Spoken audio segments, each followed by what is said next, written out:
ഗീവർഗീസ് സഹദായെ കുറിച്ച് വേദപുസ്തകത്തിൽ പറഞ്ഞിട്ടുണ്ടോ? ഈ വിഷയമാണ് ഇന്ന് നിങ്ങളുടെ ശ്രദ്ധയിലേക്ക് കൊണ്ടുവരുന്നത്. അപ്പൊ ഞാൻ റിഞ്ചു അച്ഛൻ, ക്രിസ്ത്യൻ വിസ്ഡം എന്ന യൂട്യൂബ് ചാനലിലേക്ക് എല്ലാ പ്രിയപ്പെട്ടവർക്കും സ്വാഗതം. ചെറിയ കാര്യം, നിങ്ങൾക്കറിയാവുന്ന ചെറിയ ചെറിയ കാര്യം നിങ്ങളുടെ ശ്രദ്ധയിലേക്ക് കൊണ്ടുവരിക. അത് അയച്ചൂടെ സ്ഫുടം ചെയ്യണമെന്ന് എനിക്ക് തോന്നിയോണ്ട് മാത്രമാണ് ഇങ്ങനെ വരുന്നത്. കാണാനിടയാകട്ടെ.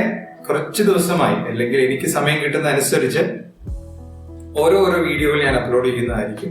അപ്പം നിങ്ങളുടെ സംശയങ്ങളും താഴെ എഴുതിയിട്ടാൽ അതെനിക്ക് അടുത്ത വീഡിയോ ആയിട്ട് ചെയ്യാനായിട്ട് സാധിക്കും. കണ്ടന്റിന്റെ കുറവുണ്ടെന്ന് തന്നെ കൂട്ടിക്കോളൂ.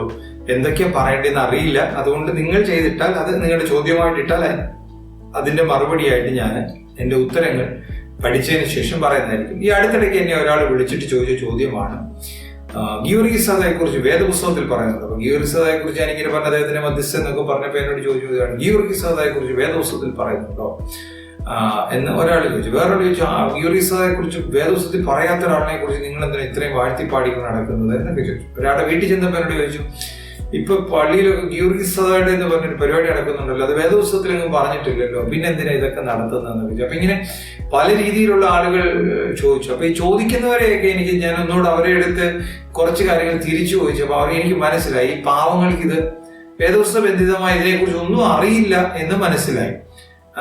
അന്നേരമാണ് ഇതിങ്ങനെ പറഞ്ഞിട്ടുണ്ട്.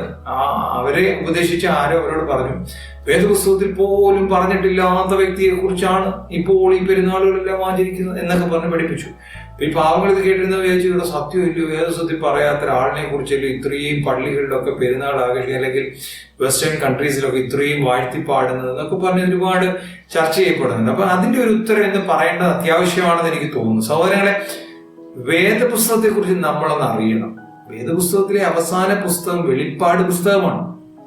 വെളിപ്പാട് പുസ്തകം ഏകദേശം AD 100 അടുത്ത് എഴുതിയതാണ്. അതിനുശേഷമുള്ള ഒരു ഗ്രന്ഥങ്ങളും വേദപുസ്തകത്തിൽ വന്നിട്ടില്ല എന്ന് നമ്മൾ മനസ്സിലാക്കണം. തോമസ് ലീഹ സുവിശേഷം എഴുതിയിട്ടുണ്ട്. തോമസ് ലീഹ എഴുതിയ സുവിശേഷം നമ്മുടെ നാട്ടില് കേരളത്തിലായിപ്പോണ്ടാണ് വേദപുസ്തകത്തിൽ വരാഞ്ഞത്. അത് അവിടെ ചെന്നപ്പോഴത്തേക്ക് കാലഘട്ടം കഴിഞ്ഞു പോയി. കാരണം അന്ന് ഇതുപോലെ വാട്സപ്പും ഇമെയിലും ഒന്നുമില്ല. പെട്ടെന്ന് അയച്ചു കൊടുത്തിട്ട് അവിടുത്തെ വേദപുസ്തകത്തിൽ ഇറക്കി വിടാൻ വേണ്ടി. വേദപുസ്തകം ക്രോഡീകരിച്ചത് ഏത് സ്ഥലത്താണ്? ഇസ്രയേലിലെ സ്ഥലത്താണ്. അപ്പൊ നിങ്ങൾക്ക് അറിയാവുന്ന പോലെ അതിനകത്ത് എന്തായിരുന്നാലും ഈ തോമസിന്റെ സുവിശേഷം വരികയില്ല എന്നറിയാം. അപ്പൊ AD 100 വരെയുള്ള സംഭവങ്ങളാണ്, അല്ലെങ്കിൽ AD 100 വരെ കയ്യിൽ കിട്ടിയ ഗ്രന്ഥങ്ങളെ ക്രോഡീകരിച്ചാണ് വേദപുസ്തകം ഉണ്ടാക്കിയത്. അതിനുശേഷം ഉള്ള ഒരു ഗ്രന്ഥത്തെ കുറിച്ചും വേദപുസ്തകത്തിൽ കാണുന്നില്ല.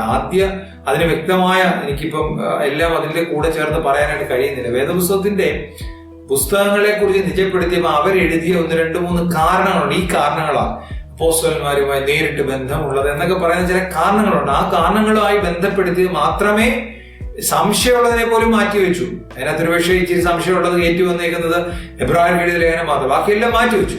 അതുകൊണ്ട് വേദപുസ്തകം എന്ന് പറയുന്ന ആദ്യത്തെ 100 എന്ന് പറയുന്ന വർഷം വരെ ഉള്ളതാണ്. ഇനിയും ഗീവർഗീസ് സഹദായെ കുറിച്ച് പറയാൻ നമ്മൾ അറിയണം. AD 280 മുതൽ 303 വരെയുള്ള കാലഘട്ടത്തിനിടയ്ക്ക് ജീവിച്ചിരുന്ന ഒരു പിതാവാണ്. അദ്ദേഹത്തിന്റെ കാലഘട്ടം അത്രേ ഉള്ളൂ, 23 വയസ്സേ ഉള്ളൂ. അദ്ദേഹത്തിന്റെ കാലഘട്ടത്തിൽ വേദപുസ്തകത്തിന്റെ 100 കഴിഞ്ഞു. വേദപുസ്തകം എന്ന് പറയുന്നത് AD 100 വരെ ഉള്ളൂ. പിന്നീട് വേദപുസ്തകം കഴിഞ്ഞു. അപ്പം അദ്ദേഹം എന്തായിരുന്നാലും വേദപുസ്തകം തരുന്നില്ല. പിന്നെ എന്താണ് അദ്ദേഹത്തെ ഓർക്കുവാനും സഭ പെരുന്നാൾ ആചരിക്കുവാനും കാരണം? പരിശുദ്ധനായ പരിമല കൊച്ചു തിരുമേനിയെ കുറിച്ച് വേദപുസ്തകം ചെയ്തിട്ടില്ല, അദ്ദേഹത്തിന്റെ പെരുന്നാൾ ആചരിക്കുന്നുണ്ട്. വളരെ കൃത്യമായിട്ട് നമ്മൾ പറയാനും മനസ്സിലാക്കാൻ കഴിയണം. ഇത് ഒരു കാരണം.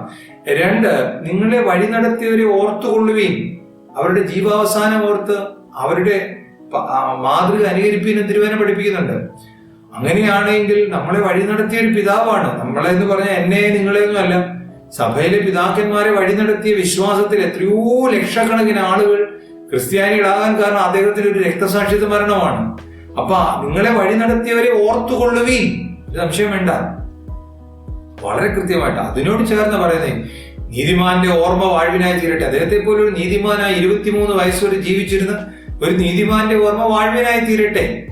വളരെ കൃത്യമായിട്ട് ഇനിയും തിരുവചനം പഠിപ്പിക്കുന്നു, ഒരു നീതിമാനെ നീതിമാൻ എന്ന രീതിയിൽ കൈക്കൊള്ളുന്നവന് നീതിമാന്റെ പ്രതിഫലം ലഭിക്കും. ഒരു പുണ്യവാളിനെ പുണ്യവാൾ എന്ന രീതിയിൽ കൈക്കൊണ്ടാൽ പുണ്യവാളിന്റെ പ്രതിഫലം ലഭിക്കുമെന്ന സഭ പഠിപ്പിക്കുന്നു. അതുകൊണ്ടാണ് ഗീവർഗീസ് അദ്ദേഹത്തിന് വേദപുസ്തകത്തിൽ വേണമെന്ന് യാതൊരു നിർബന്ധമില്ല. പൗലോസ് അപ്പോസ്തലൻ പറയുന്നുണ്ടല്ലോ, നിങ്ങളെ ഞങ്ങൾ അറിയിച്ചതിന് എതിരായിട്ട് ആരെങ്കിലും പറയുന്നെങ്കിൽ മതി. എതിരല്ലെങ്കിൽ ഒരു കുഴപ്പമില്ല, നിങ്ങൾക്കത് സ്വീകരിക്കാം. അത് അംഗീകരിക്കാൻ കഴിയണം. അവർക്ക് വേണ്ടി പ്രാർത്ഥിക്കാനും അവരുടെ പ്രാർത്ഥനയിൽ അഭയം പ്രാപിപ്പാനും കഴിയുവാൻ നമുക്ക് ഇടയാകട്ടെ. ഈ ചില കാര്യങ്ങൾ ധൃതി വെച്ച് മനസ്സിലാക്കേണ്ട കാര്യങ്ങളല്ല, അതൊന്ന് സ്നേഹപൂർവ്വം മനസ്സിലാക്കിയെടുക്കാനും പഠിക്കാനും ശ്രമിക്കേണ്ട കാര്യങ്ങളാണ്. വളരെ കൃത്യമായിട്ട് അങ്ങനെ പഠിക്കാൻ ഇടയാകട്ടെ. നാളെ മറ്റൊരു വിഷയമായിട്ട് വീണ്ടും കാണാം. വിഷയം ഇപ്പോഴും തന്നെ പറഞ്ഞു, ഗീവർഗീസ് സഹദായിക്ക് വേണ്ടി പ്രാർത്ഥിച്ചോ? ഇത്രയേ ചോദ്യമുള്ളൂ. ഗീവർഗീസ് സഹദായിക്ക് വേണ്ടി പ്രാർത്ഥിച്ചോ? വിഷയമായിട്ട് നാളെ കാണാം. ദൈവം അനുഗ്രഹിക്കട്ടെ.